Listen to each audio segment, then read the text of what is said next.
আমি ফেলাই দিব আর কি। এটাতে আমি মোটামুটি ব্যর্থ, এটা আমি পারি নাই করতে, কিন্তু এটা আমি আপনাদেরকে করে দেখাবো। আগামী হাইড্রোপনিক ঘাস করার জন্য হচ্ছে success comes from experience and experience comes from bad experiences. আর এগুলো ফাঙ্গাস পড়ে গেছে। আসসালামু আলাইকুম। আপনারা অনেকেই আমাদের হাইড্রোপনিক ঘাস দেখতে চাইছেন, যেটা আমরা বেশ কয়েকদিন আগে মানে প্রসেস করে রাখছিলাম ঘাস হওয়ার জন্য। ওই জিনিসটা অনেকে দেখতে চাইছিলেন। আমি আসলে ওই জিনিসটা আপনাদেরকে দেখাই নেই, এর কারণ হচ্ছে ওইটা যে পরিস্থিতি এখন আছে ওটা দেখানোর মতো না। এখন অনেকেই যেহেতু আমার কাছে জানতে চান, আমি আপনাদেরকে সবসময় সত্যটা বলার চেষ্টা করি এবং অথেন্টিক যে বিষয়গুলো সেগুলো আপনাদেরকে দেখানোর চেষ্টা করি। আমাদের ভিডিওতে কখনো আপনি বানোয়াট কিছু দেখতে পারবেন না এবং বানোয়াট কোনো কিছু আপনাদের সামনে উপস্থাপন করে আমরা আখেরাত হারাইতে চাই না অন্তত।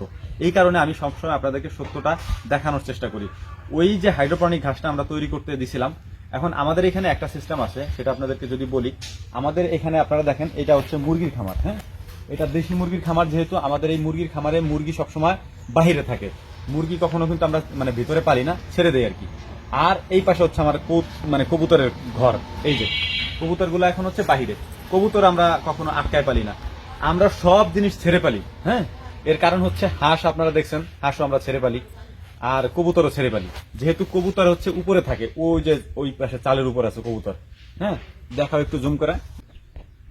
তো কবুতর গুলো হচ্ছে বাহিরে থাকে আর মুরগিগুলোও বাহিরে থাকে, ছাড়া থাকে।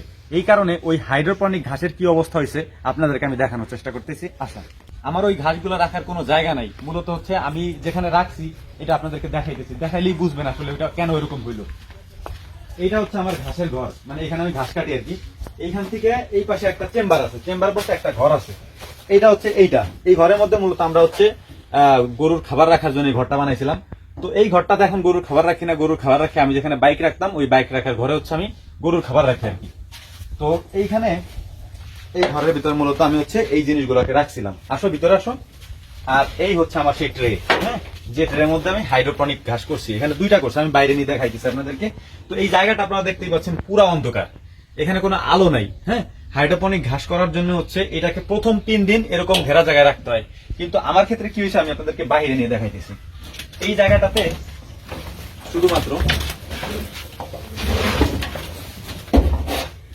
চলো বাইরে যাও, বাইরে চলো। আজকে প্রায় 10 দিনের মতো হয়ে গেছে, কিন্তু এই ঘাসের পরিস্থিতি এরকম হওয়ার পেছনে কারণগুলো আপনাদেরকে আমি বলতেছি। আসেন,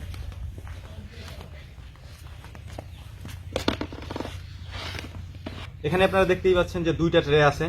একটার মধ্যে হচ্ছে আমরা এটা আপনাদেরকে দেখাইছিলাম, আর এইটা আমি আপনাদেরকে দেখাইনি, পরবর্তীতে আমি দিছিলাম।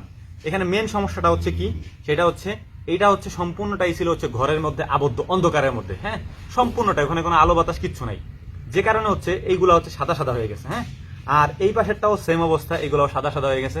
এর কারণ হচ্ছে এখানে কোনো আলো বাতাস যায় নাই, এটা হচ্ছে একটা বিষয়। আর দ্বিতীয় বিষয়টা হচ্ছে এই যে যে মানে গমের দানাগুলো আর কি, এইগুলা হচ্ছে আমার আব্বাকে আমি বলছিলাম যে বাজার থেকে গমের দানা নিয়ে আসার জন্য। সে নিয়ে আসছে কি, ওই যে যেগুলা ছাগল গরুরে খাওয়ায় আর কি, মানে কিনতে পাওয়া যায় যেগুলো ভুষির দোকানে, সেইখান থেকে এই দানাগুলো নিয়ে আসছিল। এই দানাগুলোর বীজ হওয়ার চান্স খুব কম ছিল, মানে আর্দ্রতা নাই একেবারে, এবং জ্বালানোর মতো এগুলো তেমন একটা জ্বালায় নাই। দেখতেই পাচ্ছেন আপনারা যে এগুলো তেমন একটা জ্বালায় নাই। হ্যাঁ, আর এগুলো ফাঙ্গাস পড়ে গেছে। ফাঙ্গাস পড়ার কারণ হচ্ছে যেহেতু এগুলো ঘেরা জায়গার মধ্যে ছিল, এই কারণ হচ্ছে মানে আলো বাতাস একেবারেই পায় নাই, এবং পানি যখন দিছি এই পানিগুলো টানার মতো সুযোগ পায় নাই। হ্যাঁ, আর এই যে কবুতরগুলো দেখতে পাচ্ছেন, এই কবুতরগুলোর কারণে এগুলার আমি বাইরে রাখতে পারি না। যদি চালের উপরে রাখতাম, কোনো চালের উপরে রেখে দিতাম, তাহলে হচ্ছে কবুতরে খেয়ে ফেলতো।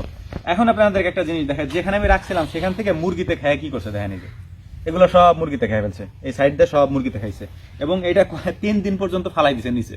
হ্যাঁ, যে 3 বারই এটা আমি উঠে এরকম বানানোর চেষ্টা করছি, কিন্তু এটা হয় নাই। এটা হয় না হওয়ার কারণ হচ্ছে এটা সিকিউরিটি আমি দিতে পারিনি। হ্যাঁ, এটা ঠিক মতো আমি বানাইতে পারিনি, এটা হচ্ছে একটা বিষয়।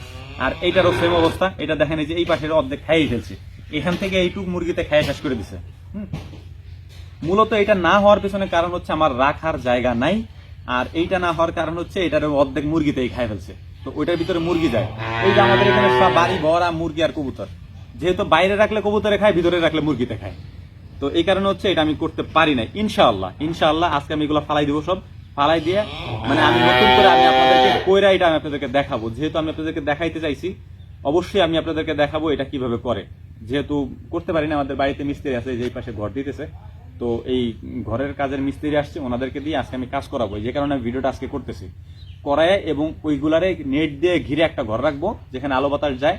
সেই ঘরের ভিতরে আমি এগুলাকে রাইখা বানায় আপনাদেরকে দেখাবো ইনশাআল্লাহ। আমি কয়েক রকমের দেখাবো, প্রদর্শনী টাইপের কয়েক রকমের দেখাবো, যেমন ভুট্টাটা দেখাবো, ঘাসের দানাটা দেখাবো, তারপরে কি বলে সরিষারটা দেখাবো, এরপরে গমেরটা দেখাবো, কলাইটটা দেখাবো, সবটা করে আপনাদেরকে দেখাবো। যেহেতু এটা প্রথম প্রাথমিক পর্যায়ে করতে যায়, এটা মানে ফলনটা তেমন একটা ভালো হয় নাই, এটা আমি ফালাই দিব আর কি, এটা আমার নিজের কাছেই পছন্দ হয় নাই।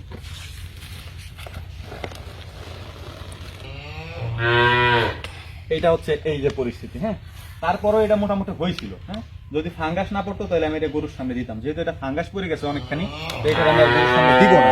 হ্যাঁ, দেখতেই পাচ্ছেন এটা কিন্তু মাশাআল্লাহ ভালোই হয়েছিল, কিন্তু একে তো ফাঙ্গাস পড়ছে, আর দ্বিতীয়ত এটা খায় শেষ করে দিছে একবারে। মুরগিতে এই পাশে তো পুরোটাই খাইছে। হ্যাঁ, আর দ্বিতীয়ত আমার যেহেতু এগুলা ভিতরে ছিল, ভেতরে থাকার কারণে এটা এর পরিস্থিতি হয়ে গেছে। দেখো এই পাশে দেখো, এই যে ফাঙ্গাস পরে এরকম হয়ে গেছে। এটা যদি একটু আলো বাতাস পাইতো তাহলে এরকম হইতো না। এইটার আমি খাওয়াই দিব। ওরা যেমন খাইছে ওদেরই আমি খাওয়াবো। এখন গরুরে যেহেতু খাইতে পারবো না,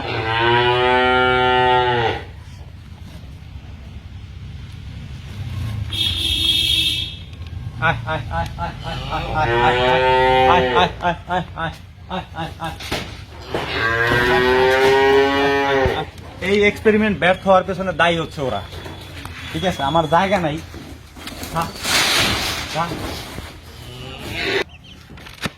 আপনারা যারা আমাকে বলছিলেন এটা দেখানোর কথা, এটা আপনাদেরকে দেখাইলাম। ইনশাল্লাহ এটার পরিপূর্ণতা করে আপনাদেরকে দেখাবো। একটা জিনিস কি জানেন, ফেসবুক বা ইউটিউবে যেসব কন্টেন্ট আপনারা দেখেন, এগুলা কন্টেন্ট বানানোর জন্য করা হয়। আমরা ভাই খামারি, আমাদের কাজ কন্টেন্ট বানানো না, আমাদের কাজ হচ্ছে আমাদের খামারের ভিডিওগুলো আপনাদেরকে দেখানো, যাতে আপনারা উদ্বুদ্ধ হতে পারেন। এইটা আমি ব্যর্থ হয়েছি, এটার পিছনে কারণ কি সেটা আপনাদেরকে বলার চেষ্টা করলাম। আমি ব্যর্থ না হলে আপনাদেরকে আমি দেখায় বা বানায় আপনাদেরকে শিখাইতে পারবো না। ইংরেজিতে একটা প্রবাদ আছে না, success comes from experience and experience comes from bad experiences.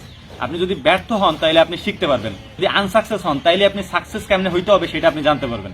তো আমার ক্ষেত্রেও সেটাই, আমি আপনাদেরকে আনসাকসেস